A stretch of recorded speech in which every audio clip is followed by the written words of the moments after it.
성적을 뭐 몇 달 만에 올리기는 어렵다. 1년 만에 뭐 할 수 없다. 명문대 가는 건 정말 쉽지 않은 일이다. 어려운 일이다. 이렇게 벌써 최면이 돼 있는 상태인 거죠.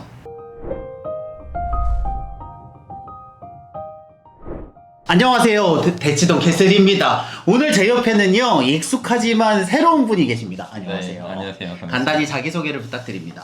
안녕하십니까. 저는 박세니 마인드 코칭 채널을 운영하고 있고 선능력에서 굉장히 수많은 사람들 만나서 미래를 바꾸는 그런 교육을 하고 있는 박세니입니다. 반갑습니다. 네. 아시는 분은 아시겠지만 박세니 마인드 코칭이라는 유튜브 채널과 프로그램을 함께 하고 계십니다. 네. 이게 멘탈이라고 하면 센 멘탈이라고 하면 저는 이제 자존감을 되게 중시 여기는데 중요하지만 네. 눈에 보이지 않잖아요. 그렇죠. 이 프로그램에 대한 간단한 소개를 부탁드립니다. 우선 제가 하는 수업은 지금 선능력에서 성인들 대상으로 주로 하고 있습니다. 네. 사실 일주일에 한 번씩 학생들 만나서 멘탈을 잡아주는 거죠. 네. 예, 집중력 크게 올리니까 당연히 성적이 잘 나오고 센터를 차리고 외부에서 이제 성인들 대상으로 또 오시면 그분들이 갖고 있는 것도 집중력을 높이면 다 성과를 높일 수 있는 거거든요. 뭐 세일즈맨들이 집중력 높여지니까 돈을 훨씬 더 많이 벌고, 네. 뭐 전문직에 계신 분들도 더 집중력 높아지면 돈을 더 많이 벌고, 뭐 멘탈을 잡아주니까 경기력이 훨씬 더 뛰어나지고, 이런 여러 가지 변화 그리고 발전 개선 이런 것들을 멘탈을 잡아줌으로써 가능케 하는 것이 제 일입니다.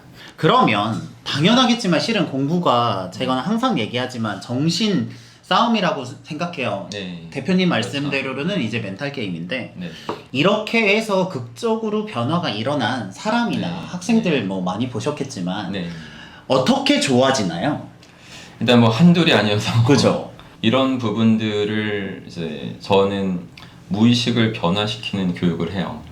이게 이제 뭐 명상도 되고 네. 최면도 되고, 그래서 무의식을 바로 다이렉트로 변화시키는 걸 함으로써 이게 확 달라지니까 시험 공포증뿐만 아니라 뭐 불면증, 가위눌림, 뭐 여러 가지가 다 있는데 심인성 증상들, 마음의 근원을 둔 병이죠. 그러니까 결국 무의식을 컨트롤링 할 수 없는 그런 스킬이 부족한 애들, 그런 공부를 못한 애들이 스스로 만들어내는지 모르면서 만들어낸 거거든요. 이게 조금 생소하실 수도 있는데 저는 어떻게 이해하고 있냐면 네. 눈에 보이는 변화를 일으키기 전에 눈에 보이지 않는 변화를 먼저 해야 된다라는 말을 해요. 그게 무의식이. 미루어 짐작하건대 대표님이 하시고 있는 프로그램이 이와 비슷한 게 아닐까라고 네. 생각을 하게 됩니다. 비슷하지만 더 뛰어나다고 생각합니다.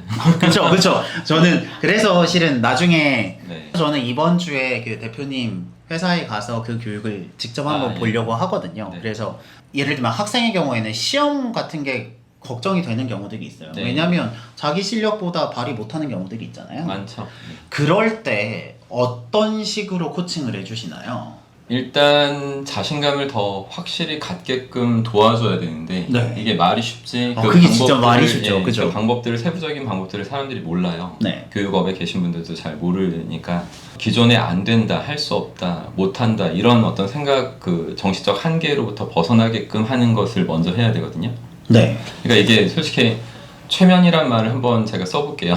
이해해 주시면 좋겠는데, 애들이 안 된다는 최면에 빠져 있는 거예요. 성적을 뭐 몇 달 만에 올리기는 어렵다. 1년 만에 뭐 할 수 없다. 명문대 가는 건 정말 쉽지 않은 일이다. 어려운 일이다. 이렇게 벌써 최면이 돼 있는 상태인 거죠. 그쵸. 근데 이 최면이라는 거를 그럼 자기 최면을 해서 스스로 깨내야 되는데 이걸 깨는 방법을 모르는 거예요. 그러니까 아이들한테 제가 기숙학원에서 강의 굉장히 많이 뭐 근 20년 동안 하면서 애들한테 처음 오리엔테이션 때 물어보는 말이 있어요. 애들한테 전체 OT 할 때 야, 명문대 가는 거 쉬워 어려워 하면 애들이 어려워요 그래요. 그쵸. 어렵죠. 네. 돈 버는 건 어려워? 돈 버는 건 어때? 그러니까 그것도 어려워요 막 이런 식으로. 그러니까 다들 어렵다는 확신이 있어요. 어렵다는 확신이 네, 있죠. 이 그쵸? 어린애들이 그런 그 어렵다는 확신을 본인 스스로 자체 발생시켜서 만들어낸 걸까요? 아니면 돈 버는 게 어렵고 성적 올리는 게 어렵다라고 믿고 살아가는 그 사람들한테 최면 당해서 그 들어온 암시가 그 걔네들이 지 생각인 것처럼 말하는 걸까요? 사회적 인식이 그 학생을 그렇게 만든 거죠. 그렇죠. 예. 그러니까 제대로 하고 제대로 올바른 방법대로 제대로 되게 노력을 하면 반드시 성적을 오를 수밖에 없는 거고. 그렇죠.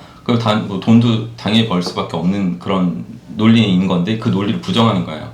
왜냐면 안 된다고 하는 애들이 수없이 많으니까 부모부터 그냥 안 된다라는 걸 최면 당했는지 모르고 그 상태로 사는 거죠. 엄마 아빠는 3살, 6살 꼬맹이들한테는 신보다 위대한 존재예요. 신보다 위대한 존재가 하는 말씀에 완전 고도의 집중과 몰입 상태가 돼서 그게 무비판적으로 잠재의식에 새겨진 거예요. 그 암시들이. 네. 그러나 최면 상태가 풀렸어도 그 암시는 살아서 그의 행동을 지배하고 있는 거예요. 그렇겠죠. 그리고 걔의 그런 최면을 만드는 것이 존재가 부모만 있는 게 아니라 학교 선생님들, 친구들. 초등학교 친구들 네. 이런 사람들이 다 어렵다 힘들다 이런 소리로 해버렸으면 최면 상태가 됐고 그 상태에서 어려운 게 자꾸 들어왔으니까 얘는 벌써 최면이 걸린 상태에서 이 최면이 풀렸어도 암시는 그대로 남아있기에 어려운 상태가 한계 정신적 한계 설정이 이미 끝난 상태란 말이에요. 이런 애들한테 학원 가면 뭐 잘 된다 이렇게 해봤자 또 안 되는 거예요. 저는 들으면서 좀 공감이 됐던 게 최면이라는 말씀을 하셨는데 네. 이게 그 용어로 이해하면 최면이 맞는 것 같아요. 네. 예를 들면 강남의 아파트 뭐 이 대표님은 그래서 시그니엘 사시지만 네. 뭐 시그니엘은 유니콘만 살 수 있어라는 생각을 하고 있거든요. 저도. 사람이 살리. 예, 그래서 근데 사람이 살잖아요. 그러니까 이런 확률들이 저만 해도 아 나는 어려울 것 같아라는 생각이 있는데 그런 생각들을 굉장히 강력한 방법으로 깨지 않으면 네. 그 템플릿이 7-80% 완성된 상태에서 네. 노력을 넣는다고 해도 그 전체 변화를 일으키기가 맞습니다. 쉽지가 않다. 네, 맞습니다. 노력하면 된다. 난 할 수 있다. 이런 식으로 무의식을 바꿔주는 그런 교육을 해줘야 된다는 거죠. 이게 필수고 이게 가장 최우선적으로 적용돼야 될 것입니다. 저는 그 아무것도 할 수 없는 상태를 학습된 무기력이라고 그렇게 부르거든요. 표현하시죠. 예. 왜냐하면 학습된 무기력의 정의가 네. 내가 노력을 한다 하더라도 결과를 바꿀 수 없다는 믿음이 생길 때 그렇죠. 사람은 무기력해진다거든요. 네. 제가 석사 때도 경험을 했던 네. 건데 실은 어떻게 보면 대표님은 큰 틀에서 학생들이 학습된 무기력에 외부에서 주입된 사고방식에 의해 걸려버렸다라고 그렇죠. 이해를 하시는 거고. 그게 안돼가 쌓이고 쌓이다 보면 자기 풀파워를 하지 못했잖아요. 그럼 당연히 안 될 거고 결과 안 좋을 거고 그게 네. 반복되면 당연히 학습된 무기력증이 오일 수밖에 없죠. 그러니까 우울증이 생기는 그 이유는 한마디로 통제감의 상실이에요. 그렇죠. 그러니까 기본적으로. 내가 통제할 수 있는 게 아무것도 없다라고 생각하면 인간은 누구나 다 우울증에 빠져요. 그러니까 학습된 무기력증이 지금 걸려 이렇게 빠져 있는 애들이 한둘이 아닌 거예요, 사실. 그래서 그런 거부터 철저하게 깨주는 걸 한 뒤에 교육이 들어가야지 이제 애가 받아들인다. 저는 그 학습된 무기력을 깨는 거의 유일한 방법이 작은 승리의 경험이라고 생각해요. 작은 성공들을 네. 계속 누적시키고. 왜냐하면 성공들을 해보면 그렇죠. 아 내가 안 됐다고 생각한 그 것들이 내 통제 안에 들어오면서 내가 어느새 조금씩 되는구나라고 해서 그 영향력을 키워가면서 내가 가지고 있던 그 편견의 최면들을 푼다고 생각을 그렇죠. 하거든요. 그렇죠. 저는 그래서 습관을 주제로 정한 게 그 네. 습관을 통해 작은 성공을 할 수 있는 경험을 해주는 게 네. 이 최면을 푸는 방법이라고 맞습니다. 저는 이해했는데 그게 FM적인 거고 아주 올바른 방식대로 하시고 계신 거가 맞아요. 맞는데 네. 거기다 더 추가적으로 할 수 있는 여지가 제가 있다는 거예요. 저는 그쵸. 그런 부분까지 하고 있기 때문에. 그래서 작은 성공을 누리는 거 당연히 그게 너무나 필요하고 맞아요. 근데 그거보다 또 다른 측면으로 그쵸. 본질적으로 접근하면 이제 이게 공부하고 나하고 어떤 연관이 있는지 그리고 이 세상이 어떻게 돌아가고 있는지에 대한 어떤 더 큰 틀을 제시할 수 있으면 그 다음부터는 이 작은 것에 연연하지 않고 큰 걸 그렇게 될 수도 있다는 거죠. 그쵸? 그런 부분이 있어요.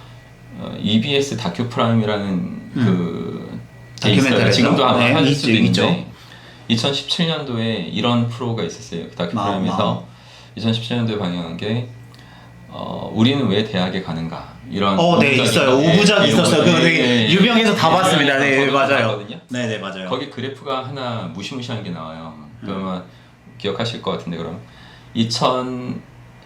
지금 2년마다 학부형한테 물어본 거예요. 네. 당신의 자녀는 당신보다 사회 경제적 지위가 높아질 것 같습니까? 낮아질 것 같습니까? 그걸 물어본 거예요. 부모님들한테. 결과 어땠을까요? 정상적인 부모라면 뭐라고 해야 되죠? 높아질 거라고 네. 기대하는 게 맞겠죠. 1999년도에는 나보다 내 자식은 못 살 것 같다. 이 부모들이 비중이 8.9%였어요. 2015년도까지 이렇게 했거든요. 2년마다. 2015년도에 몇 퍼센트가 넘는 줄 아세요? 몰라요. 절반 넘는 부모가 내 자식은 나보다 못 산다.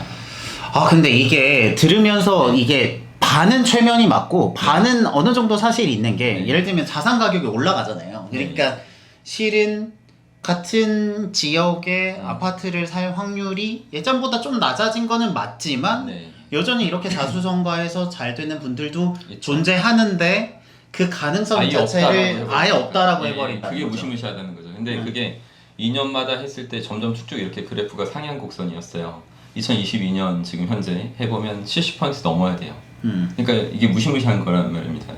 내 자식이 나보다 못 살 거라고 믿고 있는 이 부모들이 지금 70% 정도가 된다고 치면 이게 얼마나 소름 끼치는 거냐면 애한테는 야 너 할 수 있겠지 라고 할 거예요. 말은 하겠죠. 말은 하겠지. 아 근데 그 무의식에서는 무의식적으로는 너는 이미 나보다 못 살 거야. 못 살 거야라는 걸 눈빛과 비언어적인 어떤 제스처로 이미 다 애들한테 전달한 거예요. 그럼 이게 자체가 최면으로 또 부정함수를 넣는 거예요. 그러니까 학부모님들이 하셨던 템플릿과 프레임이 맞아요. 부모님들이 못 깨면 그 그렇죠. 템플릿 그대로 자녀에게 전달이 된다. 따뜻한 저주가 될 수도 있는 거예요.